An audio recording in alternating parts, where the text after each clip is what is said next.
قومی cricket team کے سابق فاسٹ بولر شعیب اختر نے بھی آسٹریلوی کھلاڑی مارکس اسٹونز کو غیر قانونی ایکشن کا اشارہ کرنے پر آڑے ہاتھوں لے لیا۔ سماجی رابطے کی سائٹ ٹوئٹر پر جاری اپنے پیغام میں شعیب اختر کا کہنا ہے کہ انگلینڈ میں دی 100 کرکٹ ٹورنامنٹ کے دوران حسنین کے باؤلنگ ایکشن کے حوالے سے اسٹونز کا اشارہ شرمناک تھا۔ شعیب اختر نے مارکس اسٹونز کو مخاطب کرتے ہوئے کہا کہ تمہاری ہمت کیسے ہوئی ایسی حرکت کرنے کی، اور انٹرنیشنل کرکٹ کونسل بھی اس حوالے سے خاموش ہے۔ انہوں نے کہا کہ اگر کسی کھلاڑی کو کلیئر قرار دے دیا جائے تو کسی کو اس طرح کے اشارے کرنے کا حق نہیں ہے۔ یاد رہے کہ دی 100 میں اوول انونسیبل کی جانب سے کھیلتے ہوئے محمد حسنین نے حریف ٹیم سدرن بریو میں کھیلنے والے آسٹریلوی بیٹر مارکس اسٹونز کو اپنی تیز گیند بازی سے آؤٹ کیا تھا۔ آسٹریلوی بلے باز مارکس اسٹونز نے آؤٹ ہونے کے بعد غیر قانونی ایکشن کا اشارہ کیا تھا۔ واضح رہے کہ بگ بیش لیگ BBL کے گزشتہ سیزن میں محمد حسنین کا بولنگ ایکشن رپورٹ ہوا تھا، تاہم ٹیسٹ کے دوران ہاتھ کا خم مقررہ حد سے زیادہ ہونے پر انہیں بولنگ کرنے سے روک دیا گیا تھا۔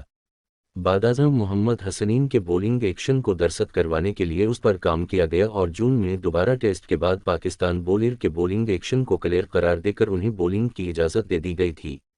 کامن ویلتھ اور اسلامی یکجہتی گیمز میں گولڈ میڈل جیتنے والے اولمپئن ارشد ندیم نے حکومت سے مطالبہ کیا کہ حکومت ایتھلیٹس کے لیے الگ میدان مہیا کرے۔ لاہور میں میڈیا سے گفتگو کرتے ہوئے ارشد ندیم نے کہا کہ حکومت کو چاہیے کہ اولمپک کے لیے ایک علیحدہ گراؤنڈ دے۔ حکومت سے اپیل ہے کہ ہمیں انٹرنیشنل لیول کی ٹریننگ دی جائے۔ انہوں نے کہا کہ بین الاقوامی کھلاڑیوں کی طرح پاکستان ایتھلیٹس کو بھی سہولتیں ملنی چاہئیں، وسائل دیے جائیں تو پاکستان کھلاڑی دوسرے مقابلوں میں گولڈ میڈلز جیت سکتے ہیں۔ ارشد ندیم کا کہنا ہے کہ خوشی ہے کہ پاکستان کے لیے 2 میڈل جیتے، پاکستان قوم کی دم کی بدولت گولڈ میڈلز جیتنے میں کامیاب ہوا، مقابلوں کے لیے بہت محنت اور کامیابی حاصل کی، سہولتیں دینے پر پاکستان اسپورٹس بورڈ کا شکریہ ادا کرتا ہوں۔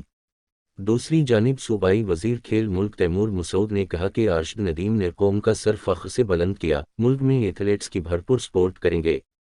ان کا کہنا ہے کہ ارشد ندیم کے گاؤں میاں چلوں میں عالمی معیار کا گراؤنڈ بنائیں گے۔